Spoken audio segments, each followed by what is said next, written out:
23 पे आज ज्वाइन कर रहे हो, क्या प्रॉब्लम थी? सर हॉस्पिटल में था। हैं? अभी वहाँ सुबह से आया सुबह हूँ सर, हॉस्पिटल में था, अभी वहाँ से आया हूँ। सुबह सुबह हॉस्पिटल चले गए, क्या हो गया? सर रात से ही हॉस्पिटल में था। क्या हो गया? सर वो एक्सीडेंट हुआ है तो बस उसी के लिए। किसका? सर बड़े पापा का एक्सीडेंट हुआ है। अच्छा, चलिए, कोई जुनून कारण है तो अलग बात है। देखो एक बात बता दें, ये 9th क्लास और नहीं है। यहाँ पे कोई भी सब्जेक्ट टीचर आपको 12th क्लास में तभी ले जाएगा जब आप डिजर्व करोगे। बहुत अच्छे से जान लो इस चीज को। कोई भी टीचर, मैं पढ़ाऊं या कोई भी पढ़ाएगा, एनीबॉडी, ठीक है? अगर आप डिजर्व करते हो तभी आप 12th में जाओगे, वरना आपको पता है कि दुनिया किसी भी केबी को आप हिस्ट्री उठा के देख लो पिछले 2500 साल से, 11th क्लास में फेल्योर की संख्या सबसे ज्यादा होती है। ठीक, उसके कई कारण होते हैं, एक ही कारण नहीं होता है, क्योंकि 10th में सिलेबस मात्र छोटा सा होता है। ठीक, आप जिसको मगअप कर लेते हो, ये देखिए आयुष वर्मा अब आ रहे हैं, इनको लग रहा कि ठीक है ये घर की खेती बन गई है। गौरव वर्मा, कार्तिकेय, यस सर। इनके नाम नोट करो तो। आज अभी हम प्रिंसिपल को भेज देते हैं, इनको टीसी पकड़ा दिया जाए उठा करके, बहुत पढ़ना नहीं है। ठीक है, तो ये एक ऐसी क्लास है बेटा कि यहाँ आपका रिजल्ट बहुत मायने रखेगा। ठीक है, और ये मान के चलिए कि एनुअल एग्जाम होना है, स्कूल के अंदर होगा। आप देख लीजिएगा 99.9999 श्योर है स्कूल के अंदर होगा, और एनुअल का ही वेटेज सबसे ज्यादा है। एक तो सारी की सारी कहानी धरी रह जाएगी। अभी जितना चीटिंग आप सोच रहे होंगे, अरे हो जाएगा, वो तो सर गूगल फॉर्म पे देंगे, नेट खंगाल लेंगे, कितना जाएगा, हो जाएगा सब। ठीक, होश में आ जाओ बेटा। केबीएस भी नहीं चाहती, अभी हम लोग मीटिंग हो रही थी, वो जान रहे हैं अभी कुछ प्रॉब्लम आई है, सप्लीमेंट्री केसेस आ गए हैं। ठीक है, केबीएस भी जानती है उस चीजों को, क्योंकि उससे भी मैथ्स में बच्चे कम होते हैं तो उसमें फेल की संख्या थोड़ी कम होती है। और नो डाउट जो मैथ्स में बच्चे लेते हो कंपेरेटिवली थोड़ा सा कहीं ना कहीं परसेंटेज उनके अच्छे होते हैं, लेवल अच्छा होता है कंपेरेटिवली। ऐसा हम नहीं कहते कि बायो में जो है उनके लेवल अच्छे नहीं होते, I am not saying, but comparatively mathematical approach अच्छा होता है तो वो फिजिक्स में कोप अप कर लेते, तो उनके बहुत ज्यादा प्रॉब्लम नहीं होती है। कुछ ही रहते हैं जो प्रॉब्लमेटिक रहते हैं, जो नहीं पढ़ते। तो ये ऐसी क्लास है कि इसके साथ ना तो केबीएस बर्दाश्त कर पाएगी कि 12th में लेके जाए, ना टीचर पर्टिकुलर सब्जेक्ट टीचर बर्दाश्त कर पाएगा, और ना स्कूल एडमिनिस्ट्रेशन बर्दाश्त करता है। तो अब आप इतना हिंट देना आपके लिए काफी है। और मैं ये कह रहा हूं कि आप डिजर्व करते हो तो कोई औकात नहीं है कि तुम्हें रोक देगा, लेकिन अगर डिजर्व नहीं करते हो, एक नंबर भी तुम्हारे कम आते हैं, उसे लग रहा कि ये डाउटफुल केस है और एक नंबर केस है, तुम्हारे साथ कोई समझौता नहीं करेगा टीचर। इसलिए बहुत होश खोल के रखो, क्लासेस चल रही है, attend the classes, listen carefully, otherwise आप देखते हो अभी अभी अभी 7 बच्चे फेल हुए थे, आपको पता है 7 बच्चे फिजिक्स में फेल थे। ठीक है, और जबकि ज्यादा स्ट्रेंथ नहीं थी, 34 कुछ थी आई थिंक, उस दैट ईयर लास्ट ईयर 34 35 की कुछ ऐसे, या 38 थी शायद, इतनी स्ट्रेंथ थी। और आपकी क्लास के साथ, क्योंकि एक तो ऑनलाइन क्लासेस चल रही है, फिजिकल क्लासेस नहीं है। ठीक, बच्चे दिखते नहीं है कितनी फोकस्ड है, क्या लिख रहे हैं, नोट्स दे रहे हैं, उसकी कॉपी बनी है कि नहीं, हु इज गोइंग टू, हम सिलेबस देखेंगे हम बैठ के, हाँ बेटा कॉपी उठाओ। अभी 11th क्लास में आने के बाद वी कांट एक्सपेक्ट कि हम वो स्पून फीडिंग करा पाएंगे, we can't do like that, मुझे पसंद भी नहीं है। करोगे अच्छी बात, नहीं करोगे जाओ अपने आप, 27-28 मार्च को रिजल्ट डिक्लेयर होता, अपने आप आपको रास्ता मिल जाएगा। ठीक है, so you must be very careful in both KVs, must be learn this thing. और मैंने कहा ना, कोई समझौता नहीं करता अपने रिजल्ट के साथ 11th क्लास में। 9th में फिर भी समझौता करते, क्यों? क्योंकि उन्हें पता है 20 मार्क्स इंटरनल है, अगर बच्चा 14 नंबर 13 नंबर भी लाता है तो पास हो जाएगा। यहां पता है कि फिजिक्स में प्रैक्टिकल में आप 30 में भी दे दो तो सेपरेटली जब बच्चे को पास होना है थ्योरी और प्रैक्टिकल में, क्योंकि थ्योरी प्रैक्टिकल सेपरेटली पास होगा। और 23 नंबर 70 में से लाना उसको डिजर्व करना है। नहीं लाता है वो नहीं जाएगा। आप लाख कोशिश कर लो, फलाना ढिमकाना, जिसको बुला के कॉपी चेक करा लो, फलाना कर लो, बहुत आते हैं। हम तो एग्जामिनेशन देख रहे हैं इस साल से, तो हम तो अभी मार्च में कई ट्यूटर भी आए, कॉपियां दिखाए, आओ भैया देख लो, क्योंकि आजकल आरटीआई है, आप कॉपी भी दिखा सकते हो, बिल्कुल दिखा सकते हो। और एक तो अभी 9th क्लास का केस था, अपने ट्यूटर को लेके आया, वेल स्वागत है, आप आइए स्कूल में देख लीजिए कॉपी, जिसको ले आना हो ले आ करके देखिए, दिखाओ, कुछ नहीं होता होता है। क्यों? टीचर बेवकूफ नहीं, उसे भी पता है बच्चा कॉपी मांग सकता है, तो चेक करता तो बढ़िया से कमियां निकाल के रख देता और रंग देता है, ये ले बेटा देख, यहाँ गड़बड़ है, यहाँ गड़बड़ है, और रंग के रखता है। खास करके ऐसे बच्चों की, जो अच्छे बच्चे होते हैं उनकी कॉपियों में सबको पता है कि वो दे डूइंग अच्छे, और जिनको फेल होता है उनकी कॉपियों तो अच्छे से चेक कर लेता है, क्योंकि पता है वो अपने ट्यूटर को पकड़ के लाएगा।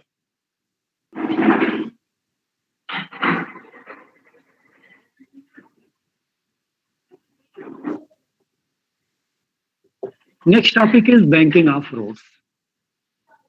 ये एनुअल में पेपर बाहर से आया तो श्योर मान के चलो ये क्वेश्चन दिखेगा पेपर में, 99% चांस है कि ये क्वेश्चन होना चाहिए, बैंकिंग ऑफ रोड।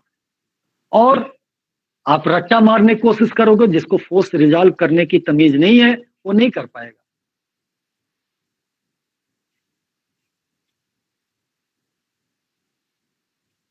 चलिए, ये आपका कर्व रोड है। तो बैंकिंग ऑफ रोड क्या होती है बेटा? It is just a phenomena of raising outer as of the, जैसे इसको इनर एज कहेंगे, ये आउटर एज हो गया, तो आउटर एज को इनर एज के कंपेयर में थोड़ा सा ऊपर कर देना, बैंकिंग ऑफ रोड कहती है। जैसे ये है, मान लो ये इनर एज है और ये आउटर एज है, ऐसे कर देना, that is called banking of road. Curve, जहां कर्व हो गया, हर जगह नहीं, जहां प्लेन है वहां कोई प्रॉब्लम नहीं, वहां इस तरीके, वहां इनर्सिया भी कह रही है हम तो सीधा है, सीधा चल रहे हैं, क्या दिक्कत है? जहां सीधा रोड है वहां कोई दिक्कत नहीं है। ये तो दिक्कत तब आती है जब इनर्सिया वहीं आपसे टकराहट करना शुरू कर देती है, जब कर्व आई, वो चाहती नहीं है हम अपनी डायरेक्शन चेंज करें, आप चाहते हो डायरेक्शन चेंज करना है, तो वहां टकराहट आती है, जहां पर दिक्कतें आती हैं, कोलैप्स हो रही है, वहां पर ये प्रॉब्लम आ रही है। चलिए, ये देखिए अभी एंट्री हो रही है आस्था सिंह की। नॉर्मली कोई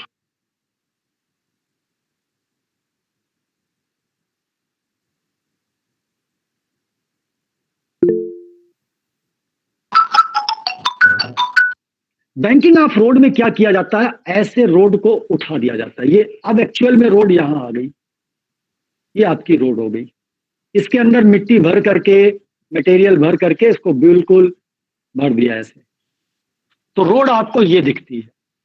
एक्चुअल तो ये होती है जब रोड बनना शुरू हुआ होगा तब तो ये पोजीशन रही होगी, लेकिन चूंकि उन्हें कर्व पे बैंक करना है तो इस यहां पर मटेरियल भरते चले गए और ये साइड ऐसे रेज। अब आपकी जो व्हीकल होती है वो व्हीकल यहां पर होती है बेटा, ये प्यारी सी आपकी कार इस जगह पे होती है, और आप देख रहे हो कि it is now inclined plane. फिर फोर्सेस की बात कर लें, वेट mg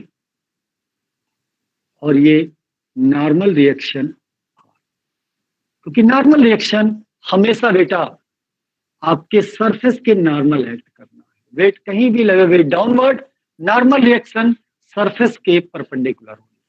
एक तीसरा फोर्स, क्योंकि ये कर्व रोड है, प्लेन नहीं है, सीधा रोड नहीं है, तो ये कार कहेगी नहीं मैं तो ऐसे जाऊंगी, और थोड़ी देर बाद अगर यही स्थिति रह गई तो ये बेचारी कहां चली जाएगी? रोड से बाहर। तो फ्रिक्शन आते हैं, कहते नहीं यार बाहर मत जाओ, मैं तुम्हें बुला लेता हूं। ये रोड और टायर के बीच में फोर्स ऑफ फ्रिक्शन काम करता, यहां जाता है। पिछली टॉपिक में आपने ध्यान से देखा था कि जैसा कि मैंने आपसे कहा कि जब भी कोई बॉडी कर्व रोड पे चल रही होती है, कर्व रोड पर, तो उसको सेंट्रीपिटल फोर्स चाहिए, और सेंट्रीपिटल जैसा पढ़ चुके हो टूवर्ड्स सेंटर काम करती है। ये जो फोर्स ऑफ फ्रिक्शन है, क्या आपको लगता है ये सेंटर पे काम कर रही है? इतना गंदा तो डायग्राम नहीं बना है कि ये ना दिखा जाए कि ये सेंटर पे काम कर रही है। ये सेंटर नहीं कहलाएगा बेटा, इस कर्व रोड का सेंटर कहीं यहां कहीं होगा ऑलमोस्ट, इस कर्व का सेंटर ऑलमोस्ट यहां कहीं होगा, but it is not acting in the direction of centre. तो प्रॉब्लम ये है, कई बार बच्चे के दिमाग में आता है ना, क्या यार क्यों हो गया काम खत्म इसका, मुझे चाहिए centripetal force. Centripetal force centre की तरफ एक्ट करना चाहिए, लेकिन इस बार फ्रिक्शन, पिछली बार आपने देखा होगा कि फ्रिक्शन सेंटर के अलॉन्ग काम कर रही थी, क्योंकि वो प्लेन रोड था, कर्व था, लेकिन रोड प्लेन थी, तो वो सीधा सीधा काम कर रही थी। जैसे यहां पर हो, अगर ऑब्जेक्ट रखा होता तो ये सीधा इधर जाती सेंटर की तरफ। क्या करें फिर? मुझे तो पता करना पड़ेगा कि भैया सेंट, और कर्व रोड है, अगर गाड़ी चल रही है तो सेंट्रीपिटल फोर्स तो मिल रहा है, ये श्योर है, सेंट्रीपिटल फोर्स डेफिनेटली उसे मिल रहा है। अब सेंट्रीपिटल फोर्स मिल रहा है तो कैसे कैसे मिल रहा है ये देखना जरूरी है। चलिए, अभी तक जितना टॉपिक आपने पढ़ा था, सारे टॉपिक में हम mg को रिजॉल्व करते थे, इधर mg cos थीटा और इधर mg sin थीटा। मैं बना नहीं रहा हूं, चलो बना लेता हूं, गलत ही बनाता हूं पहले। अभी तक जो आप करते आए थे, मोस्टली mg को हम रिजॉल्व करते थे, ये mg cos थीटा और फिर ये mg sin थीटा। अगर हम mg को रिजॉल्व कर भी दें तो भी हमारी समस्या सॉल्व नहीं हुई बेटा। क्यों? मुझे चाहिए सेंट्रीपिटल फोर्स। क्या mg sin थीटा भी सेंटर की तरफ नहीं काम कर रही है? इसका मतलब mg को रिजॉल्व करने से काम नहीं चलना है। क्या करेंगे? नॉर्मल शुभी? फ्रिक्शन को नॉर्मल को रिजॉल्व करेंगे। हाँ, शुभी,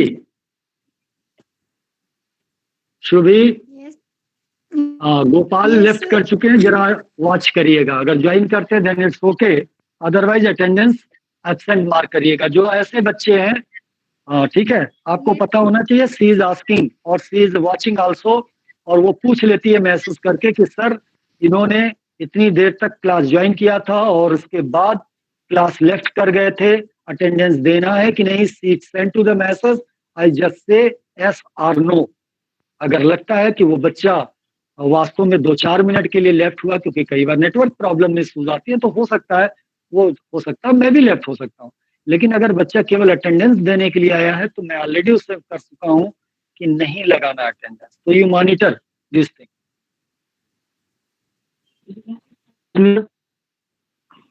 सर साइड का डायग्राम नहीं दिख रहा? सर सर अब दिख गया? Yes sir thank you. चलो ठीक है, चलो फिर हम क्या करेंगे, इसका मतलब हमें mg को रिजॉल्व करने से हमारा कुछ भला नहीं होना है, इसको हटा दीजिए बेटा। ये तो मैंने आपको समझाने का टेक्निक था कि mg को रिजॉल्व करने से भला नहीं होना है, तो किससे भला होना है वो देखो, r से भला होना, जैसा कि अभी बच्चों ने कहा। इस बार हम r को रिजॉल्व करेंगे। ये सपोज कर लो थीटा एंगल से बैंक था, तो ये भी एंगल बेटा आप सॉल्व करोगे तो थीटा आएगा, तो इसका ये कंपोनेंट हो जाएगा r cos थीटा, और इसका दूसरा कंपोनेंट जो ये बनेगा r sin थीटा। अब ये कर्व रोड के टुवर्ड्स सेंटर आ रहा है, अलॉन्ग बैलेंस करेंगे। ये डिपेंड करती है आपकी नीड क्या है, नीड पे डिपेंड करती है बेटा सारी चीजें, क्योंकि यहाँ हमारा जो मेन टारगेट था वो सेंट्रीपिटल फोर्स था। सेंट्रीपिटल फोर्स कैसे आपका मैनेज होगा, तो देखिए सबसे पहले हमें जो मिल रहा here f cos theta plus r sin theta will provide necessary centripetal force, this one. Okay, कोई प्रॉब्लम यहां तक? ये दोनों बने। Nice to. आगे बढ़ते हैं। F can be written as a mu r cos theta plus r sin theta equal to mb square by r। अभी हम इसी पे काम कर रहे हैं। r is common here, mu cos theta plus sin theta and equal to mb square by r. Let it is equation number 1. Now vertical forces को जरा बैलेंस करते हैं। वर्टिकल फोर्सेस को बैलेंस करते हैं तो r cos theta equal to f sin theta plus mg। f sin theta को इधर ले आइए, r cos theta minus f sin theta equal to mg। f again mu r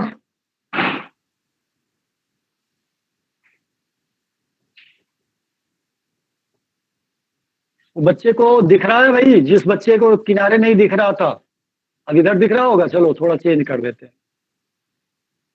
r cos theta minus mu sine theta equal to mg। यहां से r की value आप calculate कर लीजिए। It will be mg upon cos theta minus mu sine theta, और इस r की value यहां सब्स्टिट्यूट कर दीजिए बेटा। इसकी स्क्रीनशॉट ले लो भाई जिसको लेना, फिर हम आगे डायग्राम को डिलीट करें।